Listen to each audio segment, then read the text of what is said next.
Yeah, that's great. Yeah, thank you. okay. Shane. Lovely. Great, Okay. you. So, hello everyone. Thank you so much for coming and for expressing an interest in this. We're just going to have a quick introduction from Emmanuel and Ibrahim, who are two students at the University of Canterbury who have also helped on this placement, and they're just going to tell you a little bit about what this placement entails. Can you guys hear me? Yeah, can hear you. Yeah.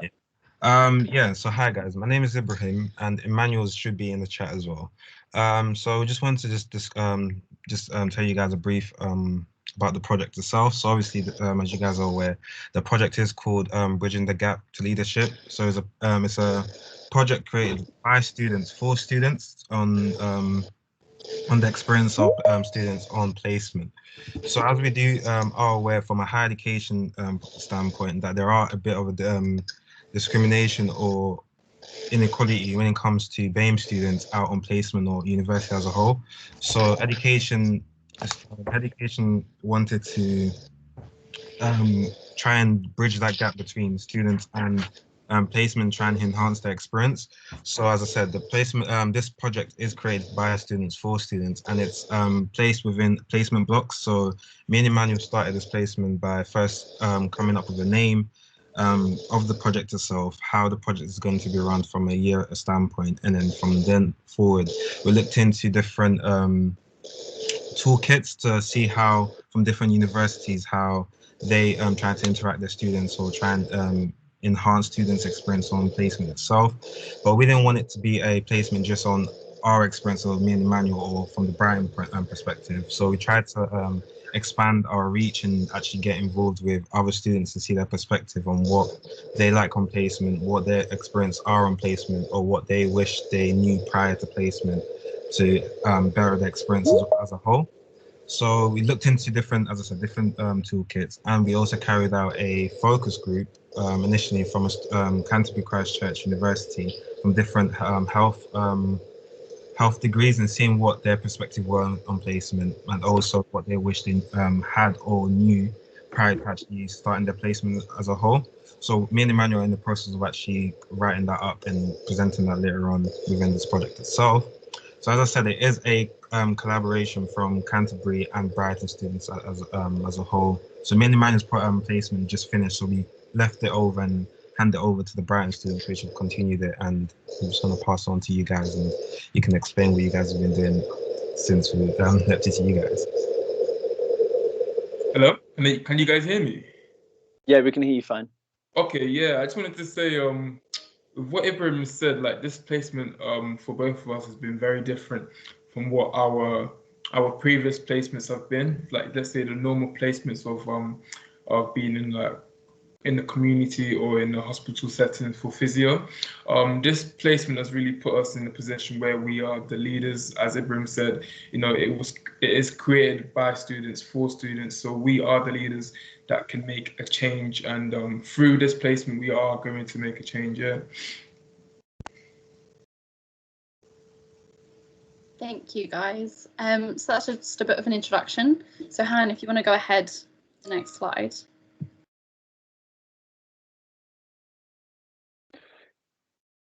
So in terms of the overall outlines and aims of our project, like Ibrahim and Emmanuel have touched on, it was to gain a deeper and quite intimate understanding about the issues that affect BAME students whilst on placement.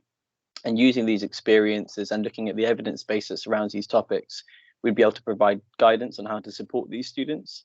And ideally, we'd like to enact structural, societal and cultural change within the NHS and wider as well. So just to give you a little bit of the background on why this is really important and why this project is being undertaken. So some studies have shown that students from minority ethnic backgrounds receive lower marks on their practice placements than their peers, hence suggesting that there is a need to address this attainment gap, specifically within clinical placements. Also, another study in 2016 by Smith found that BAME students receive lower degree classifications across all degree programmes. And obviously the grades achieved on clinical placements are a really big factor that contribute towards degree classification. So if we could begin to tackle this issue when students are on placement, then perhaps we can influence these outcomes at university.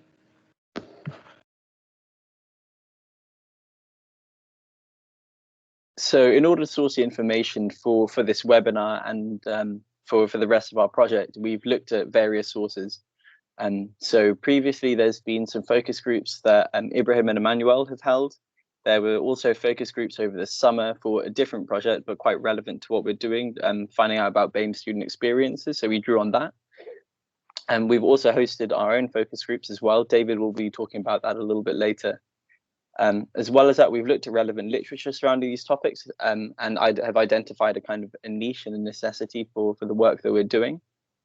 We've also, through some networking on Twitter, on lots of different platforms, and through quite a lot of email and direct conversation, we've managed to engage and form these networks, which have brought quite a lot of really, really valuable and insightful professionals into what we've been doing. And a few of them have featured as guests for the podcast we've created. The podcast is called AHP's Bridging the Gap. And it continues on the topics we are discussing in this presentation. And it's been a really useful opportunity to learn about the lived experiences of people from Black, Asian, minority ethnic backgrounds. So I'm going to talk a little bit now about language and terminology and how it's a confusing and sometimes a point of contention within these topics. We acknowledge that BAME isn't the ideal term. It lumps a lot of people together, and each of the people covered under this umbrella term of BAME, they're going to have different lived experiences. So for lack of a better word, we're going to be using the term BAME in regards to this project. But that's because all of the other evidence bases currently use it, and that's what we're drawing from. In the future, I think we'd like that to change, and I think the government is also looking at making quite important legislative change around what they're going to be using. In terms of the language and terminology, there are a few common ones that get mixed up, and David's going to be talking about them in a moment. Race and ethnicity are terms that are often used quite interchangeably, but they do have quite distinct differences. The Law Society provide a really useful resource, which is the Guide to Race and Ethnicity Terminology and Language. And this is quite a clear legislative-based approach to what these terms actually mean on paper and what they mean for us in professional settings. Having said that, it's always important to remember that each individual person from any of these minority ethnic backgrounds will have their own preferences on how to be addressed.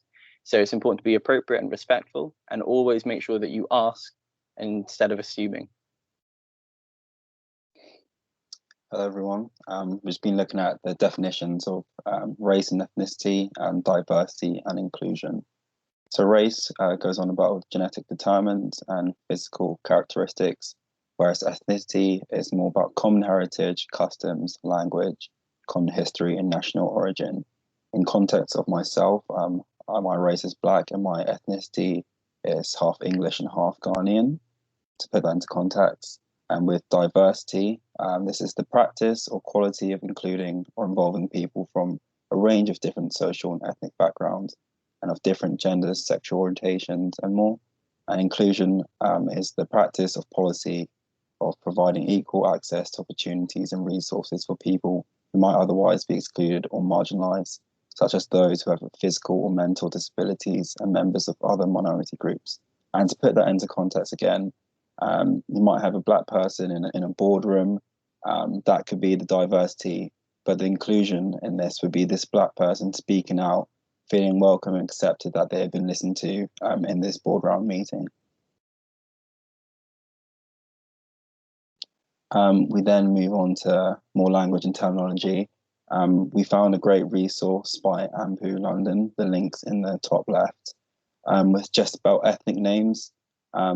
So a lot of people have ethnic names that are maybe hard to pronounce. So some people have names that may be unfamiliar to you, but it's important that you respect this. You should never say, "I'm never going to remember that." This can show that you may not value the individual as much as you're not showing any attempt to try and learn the name. You should never say, "Do you have anything shorter for that?" Once trying to learn the individual's names, if they offer you a nickname, that's great, but don't probe and pressure them to try accommodate for you by creating a shorter name or a nickname. And you should never say, can I just call you blank instead. This can show disrespect towards the person's name and the meaning of the name, and can also create an uncomfortable power dynamic between you and the individual. Things you can do to help: repeat the name after they introduce it to themselves. This shows you've been actively listening to the individual, and just is a nice gesture for them. Another thing you can do is reassure the individual. Asking the individual to teach the name is a great way to make the individual feel welcomed, and calling others out. If that individual is away and you're in another room, for example, and you hear other people mispronouncing their name or getting it wrong, it'll be a good way just to make sure the name sticks by correcting others out and being an ally to that individual. So how to empower your student? I think it's very important to create opportunities and environment for your students to be brave and to make these kind of calls.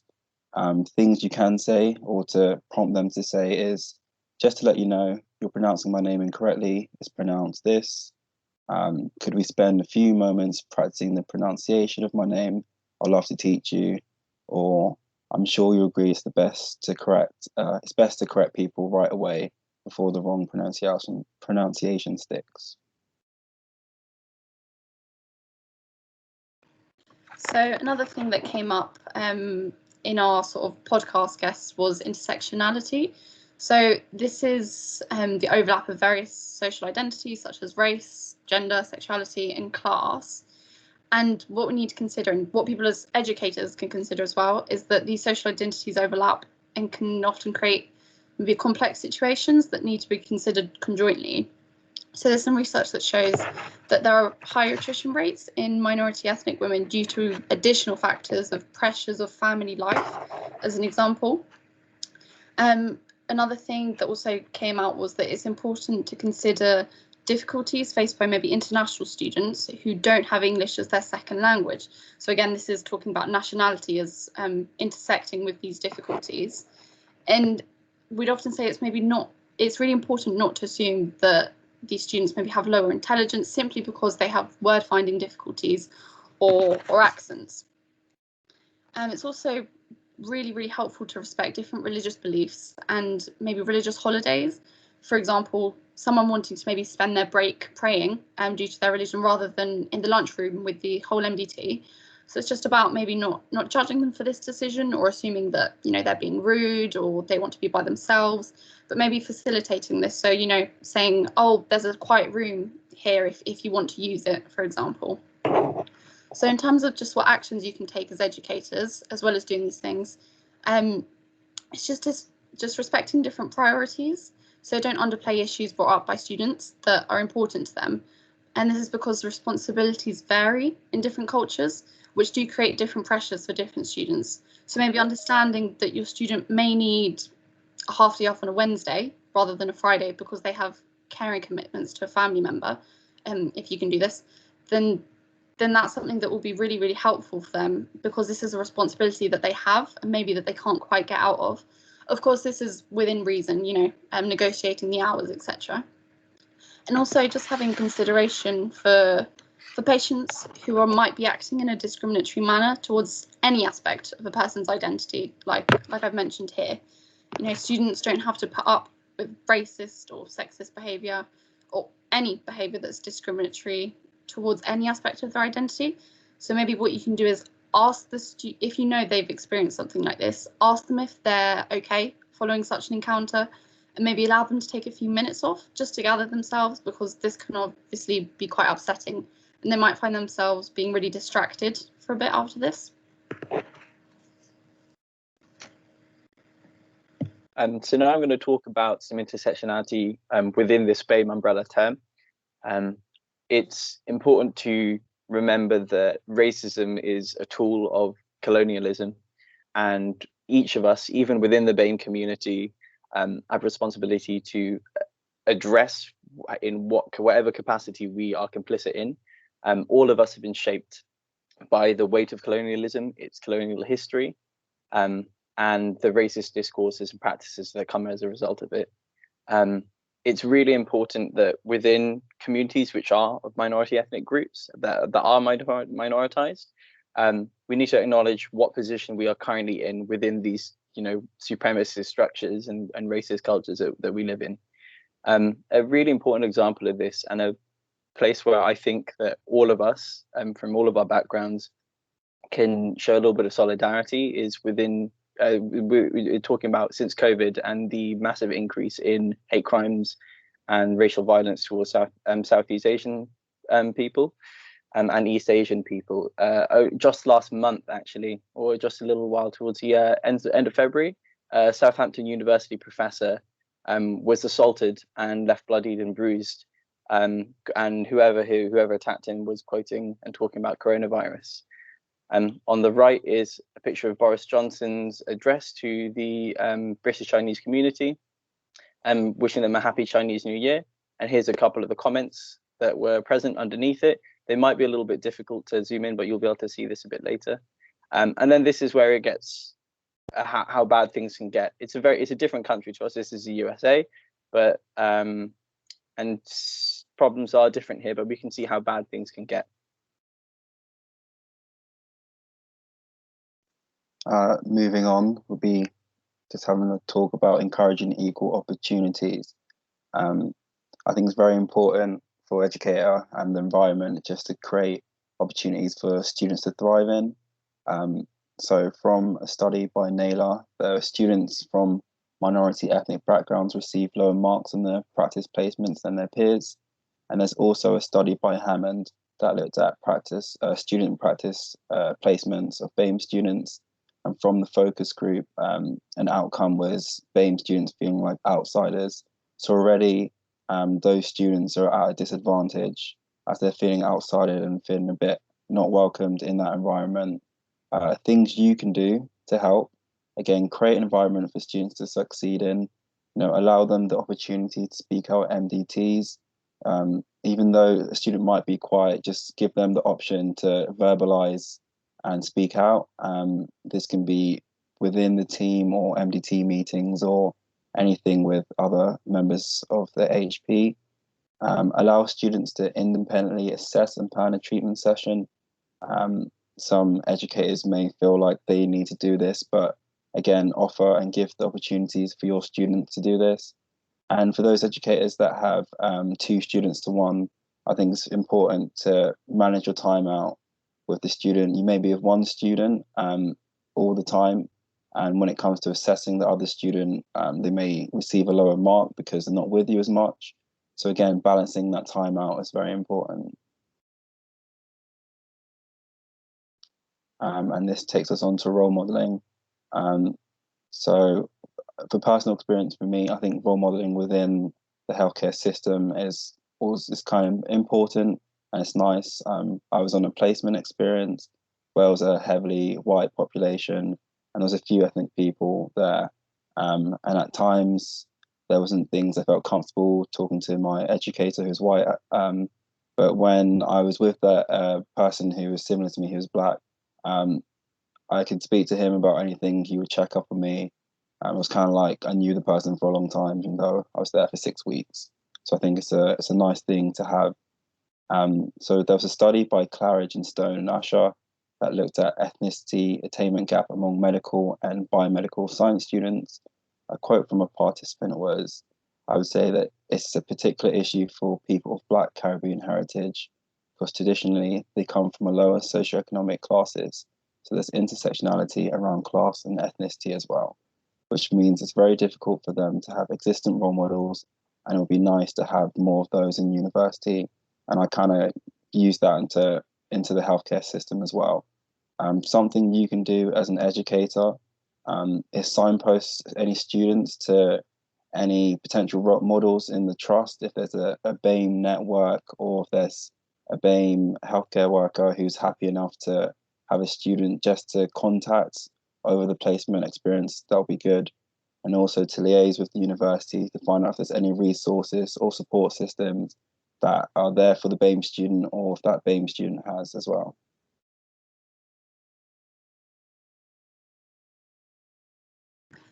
So another theme that we found from our work was that microaggressions can have a really huge impact on students whilst on placement.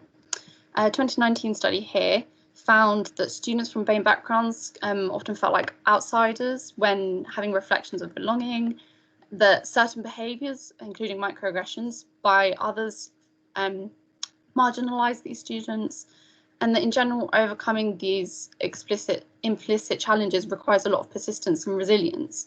So a great analogy to support this is thinking of microaggressions as mosquito bites. So maybe one mosquito bite isn't harmful, it's not going to kill you, you can sort of move on from it, but dozens of mosquito bites all over your body every day can become very, very irritating. And this is sort of what it's like with microaggressions. So in terms of what people as educators can do to support with these challenges is, first of all, calling out microaggressions when you see them happening. Because remember, this is really fatiguing for students, and placement is already stressful enough. So this might be with members of staff, and it shouldn't necessarily be a lecture, as this can obviously alienate people when what you want is, to be on the same page and to instigate behavioural change. What else you can do is also sympathising that these challenges can be really fatiguing. So remembering, back to this mosquito bite analogy, that on top of the usual stresses of being on placement, some of these students might have these extra challenges that make it really, really tiring. So maybe setting appropriate expectations between yourself and your student. Acknowledging race and ethnicity, so any inequalities can be identified.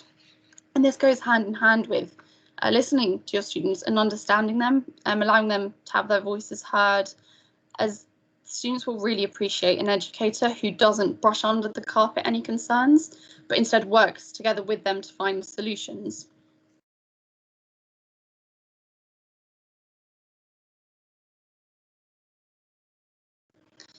Other things that you can do as an educator, so this might vary by trust.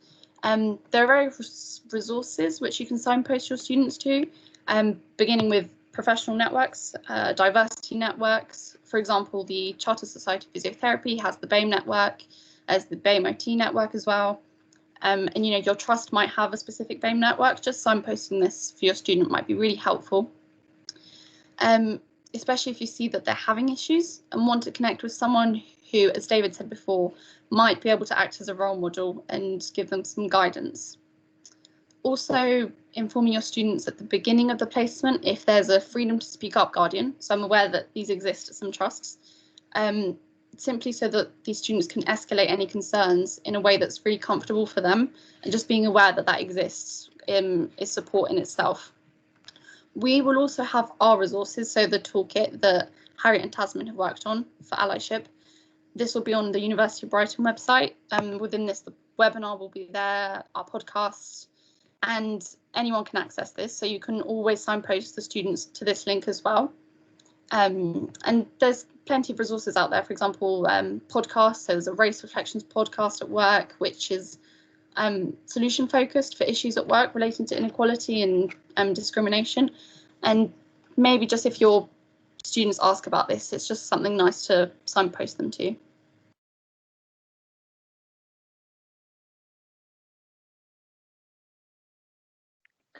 Now I'm going to be talking around some of the attitudes towards attainment for Black, Asian, minority ethnic students. There are a variety of lived experiences and attitudes around attainment and academic achievement for BAME students.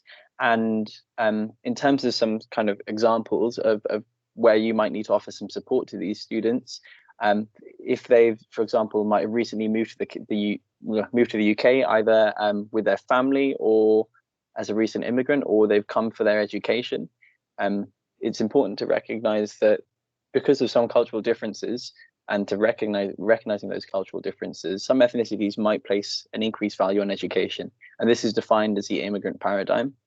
That's in a journal by Strand. We'll look into that a little bit further in a moment, and it's a concept that recent immigrants will put greater emphasis on education because they have less financial capital. And this links in quite closely with some of the background and details for people of South Asian heritage. And so they've got these things here, such as, and these factors, which you guys can read, tend to correlate with better outcomes academically. Having said that, Strand noticed that Black Caribbean parents actually shared many of the same characteristics, but it was not reflected in comparative levels of attainment for the children. And another article by Archer and Francis, they recognized that the competition and focus, and through some quite intense focus groups that they discussed, they found that all of this focus of competition and attainment led to some undesirable effects. Across all groups, it resulted in low self-esteem amongst relatively high-achieving pupils, especially students from British Chinese ethnic backgrounds as well. And despite these students doing quite well, they felt that they weren't doing quite enough. And so it's just, you can't assume that these things are going to be the case for your student, but it's just important to remember that there might be some cultural kind of nuances around attainment that you should recognize and discuss and treat your student fairly for. Hi everyone. So thanks you, David, Han and Izzy, for all those useful points. So both Tasman and I are occupational therapists or students as occupational therapists, and we identify as white British individuals. And our part of this project was to look into allyship. So as occupational therapists, we love models. So here is the COIN model, and which we explained in this short YouTube clip by Stephanie Nixon. So I'm just going to stop presenting here and then I'll switch things around.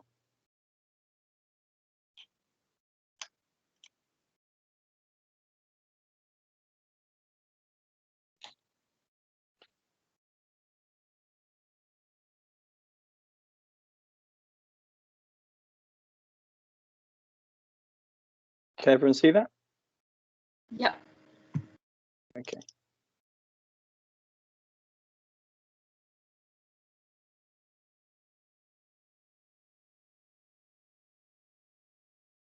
Sorry, I don't think there's any audio on that. I'll just quickly switch the audio around.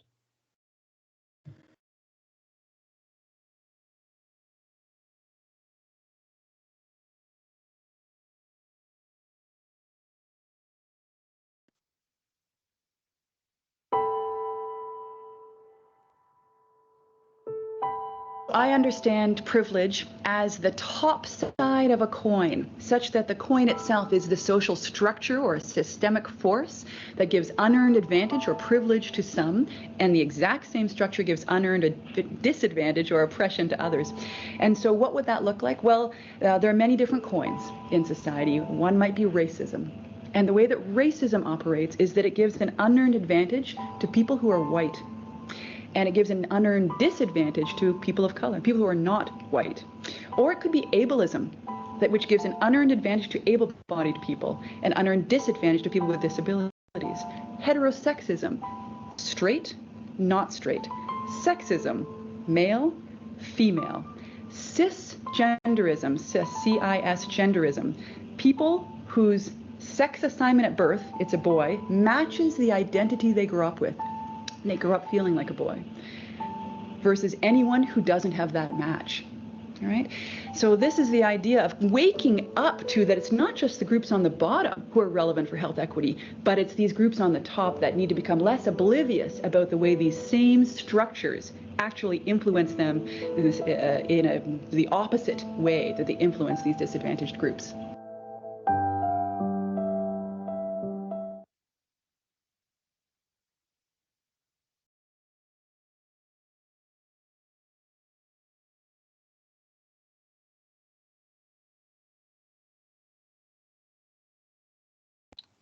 Okay, so how does the, oh, sorry, how would you mind switching to the next slide, please?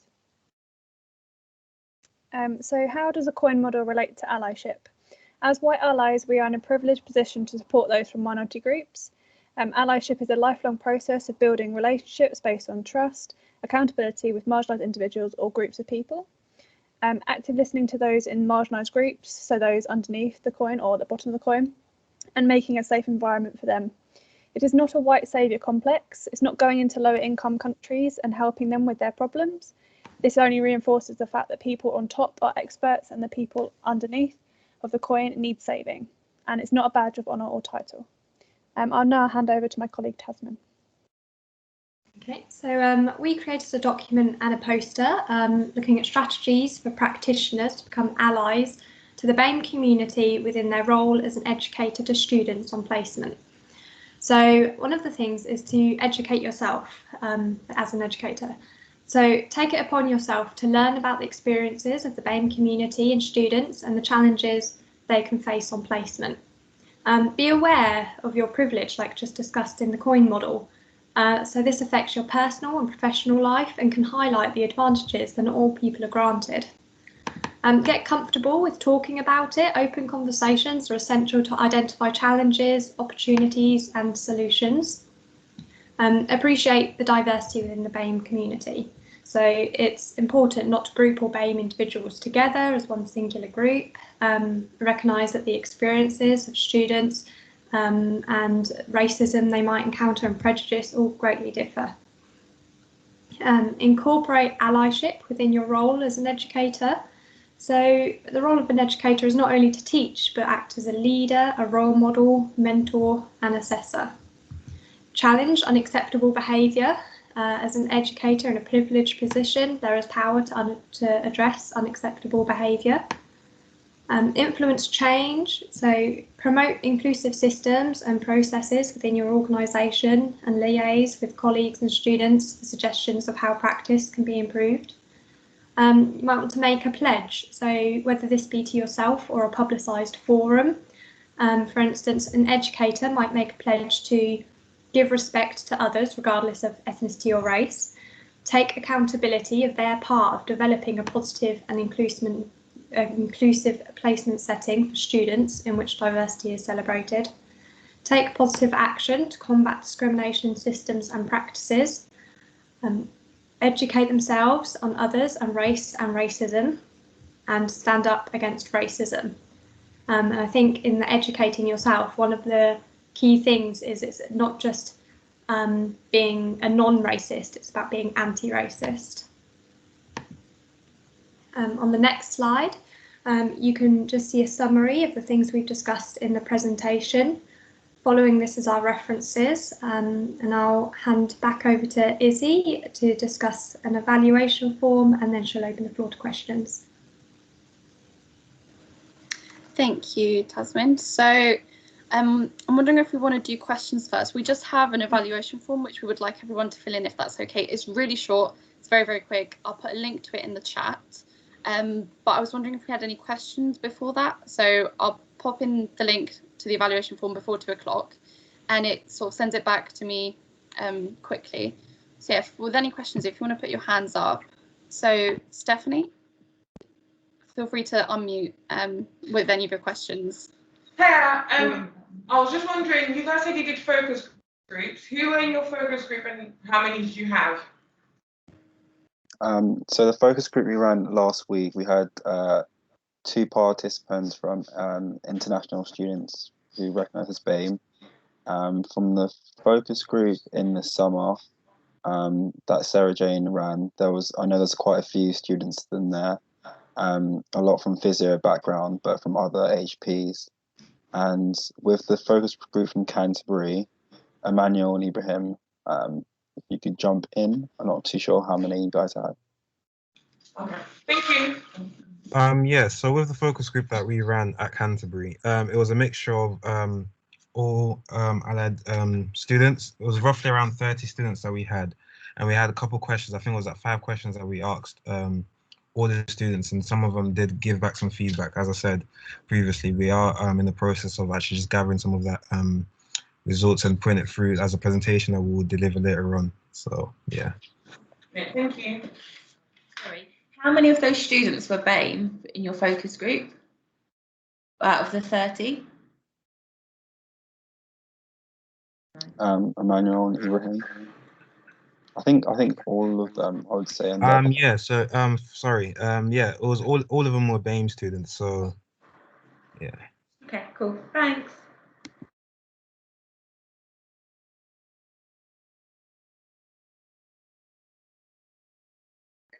Does anyone else have any more questions?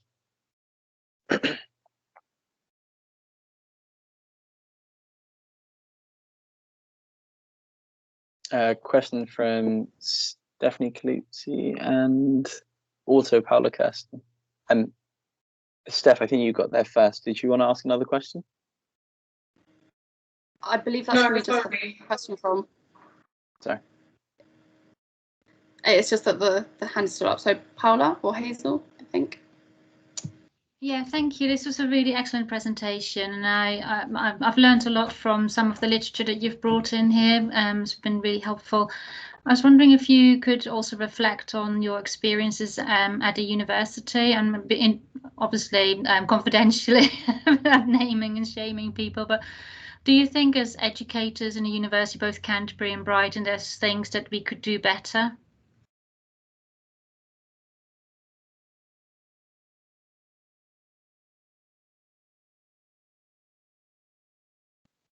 I think that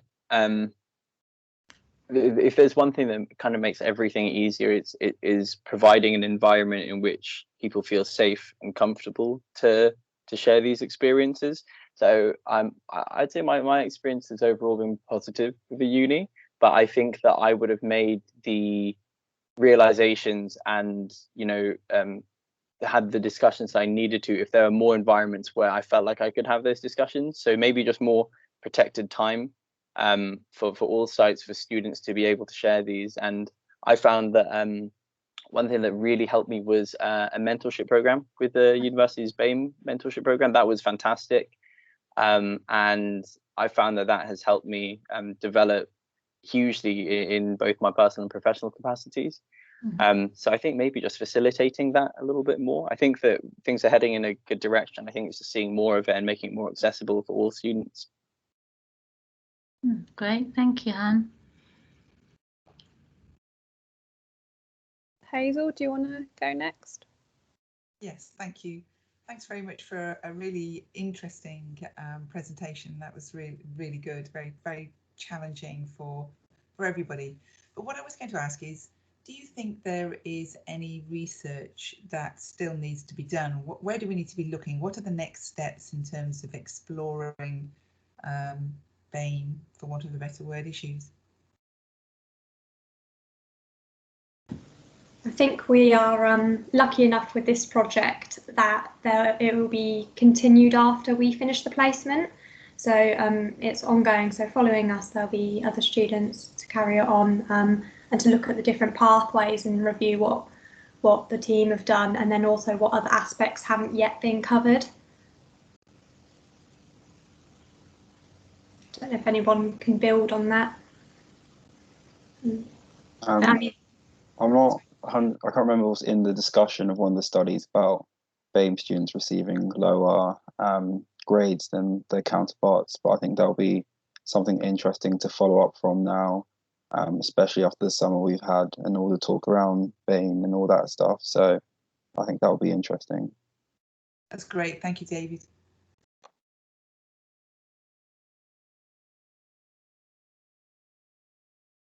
I'm not sure sorry. the audience. No, sorry. No, I was just going to say, whoever, I don't know who Charlie or Leslie were next, so.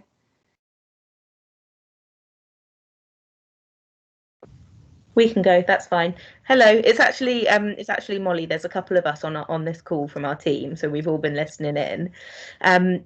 Really well done. Really good to hear everything that you said about with a team of OTs, and all of the research and everything was really useful. I suppose I just kind of wanted to say, on reflection, just kind of the few of us that are here, we think that actually bringing this presentation forward to our entire department would be really useful.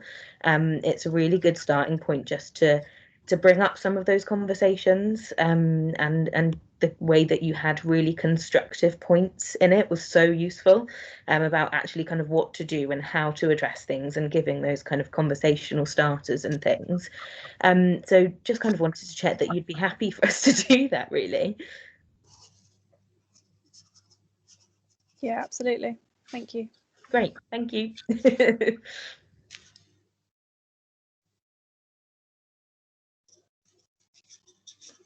So I think next might be Leslie. Dawson. Hi there.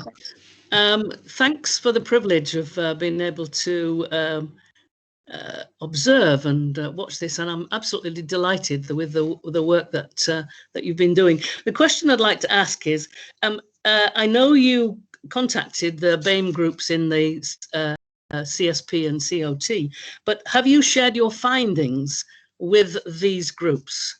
And have you thought of publishing the results in the national journals and maybe also presenting in international settings?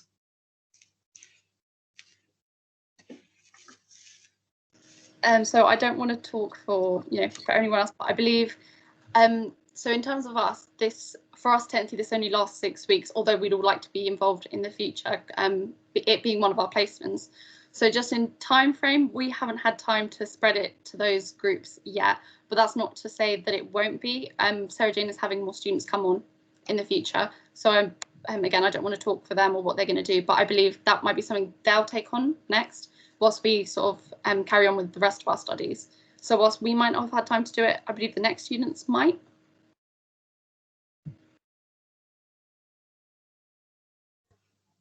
Thank you. And in terms of internationally, I'm not sure with that.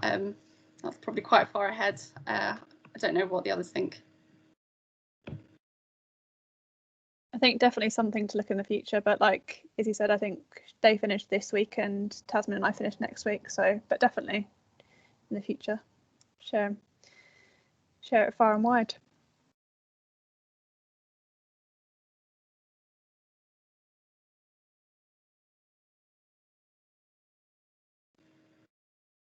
I think we've got a hand. Oh, sorry. Go ahead, Izzy. No, go ahead. I just noticed that we had a hand up from Sarah Jane. I was wondering if she was gonna be contributing to what we were just saying now. Yeah, so just to add to that, the plan is obviously this is a project that is shared across CCU and ourselves. So Mary's on the call and Helen's on the call from Canterbury as well. And the plan is for this whole project to be written up as it's funded by HE. But certainly we would hope to see all of these students as well as future students and Ibrahim and Emmanuel who are still involved on the Canterbury side kind of continue to take this forward, as I think they really feel an ownership of this piece of work, which has been fantastic that they've done over their weeks on placement with us. So thank you and well done on your presentation. Deborah and then Bridget. So first and foremost, team, so for anybody who's not aware, I'm Deborah Humphries, I'm the Vice Chancellor of the University of Brighton. I had the pleasure of meeting the team the other week. Just want to say well done, team. Excellent work, and to David and Ibrahim, who are obviously at CCU. The other thing I'm really mindful of is you're all the future leaders of your disciplines, and the leadership of your disciplines really matters. And I really welcome the diversity of the leadership of your disciplines matters even more. I'd really welcome hearing your thoughts about what you've learned from this experience in terms of how you want to lead in the future. I mean, I don't suppose we've got time for every one of you, but I'd really welcome hearing that.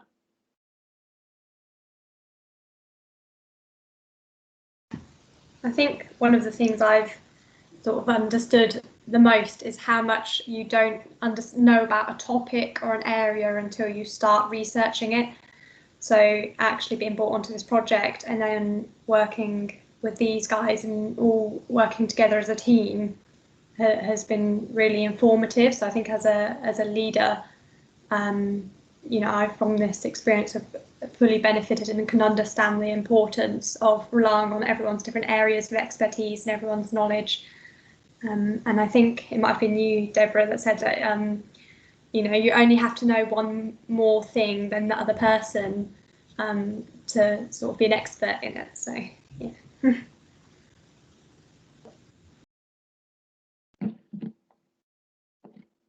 David? Han? For me, I've always been a laid-back person and just kept to myself. But I think this placement's really helped me to find a voice and to uplift myself and other people as well. So going forward as a leader, I think I'll take those attributes going forward. I think for myself, my own perceptions of physiotherapy, I think it was quite limited before I went into this placement. I kind of just thought only about the clinical stuff, and I've always been quite a big picture person. Talking to someone who's in this call, in a meeting a couple of weeks ago, they talked about their experience training a few years ago and how there weren't the opportunities to explore those things if you are a big picture person. And I feel really fortunate and privileged to bring my experience as a fervent activist, and also as a BAME person, to try and make physio on a more inclusive and a fair place. And it's really nice to be able to draw on the skills that I've gained over the course and over my placements, to enact the kind of change that I'd like to see on a social level. Thank you. So I was thinking if we do these next 3 questions, and then if I could share the evaluation form, because it's heading to 2 o'clock. So we've got Bridget, Stephanie and Alka who want to ask a question. So I don't know the order, but I've got Bridget on top. So if you want to go ahead. I think Bridget was first. Thank you. Yeah, thanks for inviting me to attend this. I found it really, really interesting actually, and well done everybody. I was trying to think as you were talking how we could really look forward into how can we translate this message and how can we get some of these key messages out into the kind of wider practice educator population. And obviously I know you've talked a little bit about publication. I did join a little bit late, so I apologise if you did talk about this in the very early parts of the discussion, but is there any way, could we see a way, maybe look to Sarah Jane and the OT leads, of whether we can integrate some of these key messages into the practice educator training that you deliver? Yeah, so I've been lucky enough to be joined by these 3 on all my practice education sessions, which happened to be quite a lot in the last 6 weeks. And they came along to all of them and partook in the training, which has been really helpful. And we've also been kind of trying to build in through these resources that they're developing, build this in to all of our training across kind of practice education. And I'll hand over to Shanine to say how it's kind of coming in more widely through our website. Yeah, so you might have missed that, Bridget, at the beginning, where we've got the supporting health and sports students in practice website, which is always in the bottom of hopefully most of our placement tutors' email signature, and we keep disseminating that out. And that's got lots of information about different models of placement, leadership placement, research placements, and there's a equality, diversity and inclusion section, which all of the resources that this webinar will be on there, a copy of the PowerPoint, the podcast that Han was talking about, all of that will be uploaded next week once we've got the final cuts of all those podcasts and everything's collated. That will go up onto the website, which is accessible by all educators. So really it's about everybody just keep disseminating it and building it into the educator courses, building it into your staff meetings, building it into journal clubs, all those sorts of things that actually now need to happen on the shop floor really within the organisations. But we will continue to work on the resources. So, with Canterbury students and the Brighton students, this will go on. HE are funding this for a year, so we will continue to have more students that will create more and more resources, and every time we have those, an alert will go out to let you know that we've got more that's there that you can access. Thank you.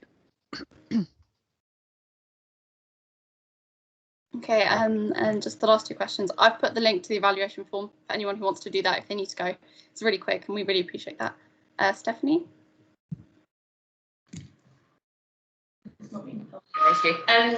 Hi, thank you again and well done. I just wanted to ask for the BAME students, how many of you had BAME practice educators, and how do you think that your experience differed, if it did, from when you had practice educators? So I would say you were the only educator that I've had from a BAME background. Hi, Steph. It's good to see you. And it really meant a lot to me when I came into that department and I saw you as that team lead. That meant so much to me, because it was really good to see someone from a black woman doing really well in that situation. It made it seem like that trust would be inclusive and fair, and it was just nice to see. And especially from working at other trust on placement, where my previous placements from them were not very diverse places, it mattered a lot to me to see, from working in a team that was, I think there was maybe like only one or two other people from BAME backgrounds, to seeing quite a diverse team, especially the peds and women's health team.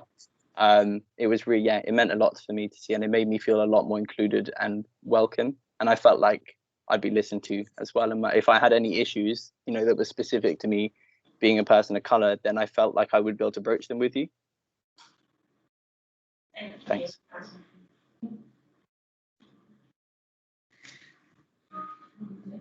Is that the last? No? Is it silent? Okay.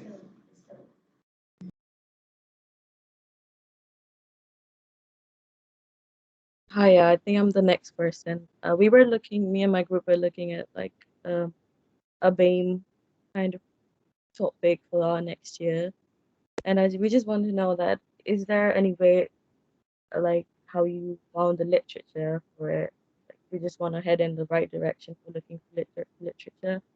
Do you guys have like any tips or any way that is easier for getting more research material, literature?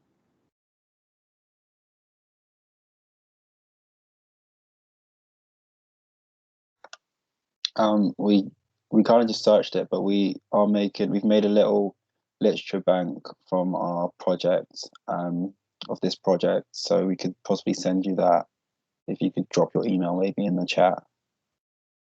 Perfect, that's great, thank you. And I think that's going on the website as well, a lot of the resources. One of the best things I think has just been about making contacts. We've been put in contact with so many different people, and everyone's so supportive and already have a great basis of knowledge that they share and point you in the right directions. And before you know it, there's more than you can read. So yeah, get on Twitter. Sarah Jane forced that down us, and we've made a lot of useful contacts. So if you just put a tweet out and tag some people, I'm sure you'll get some. Okay, thank you. Great. So I can already see a lot of people have already responded to the evaluation form. Thank you so much. For anyone who can do that, we'd really appreciate your feedback. Thank you. I think that's it for today. Oh, we have someone waiting in the lobby. Can I just add, sorry, Mary, who's joined us from Canterbury Christchurch, is also put it in the links to the blogs that are, because I've been talking about the University of Brighton EduBlog site, but please do almost make sure you have a look at the CCCU ones as well, because that will be highlighting the work that Emmanuel and Ibrahim started. And yeah, we'll be bringing these together so that it's really evident that we have this cross-university collaboration, which has been really, really positive.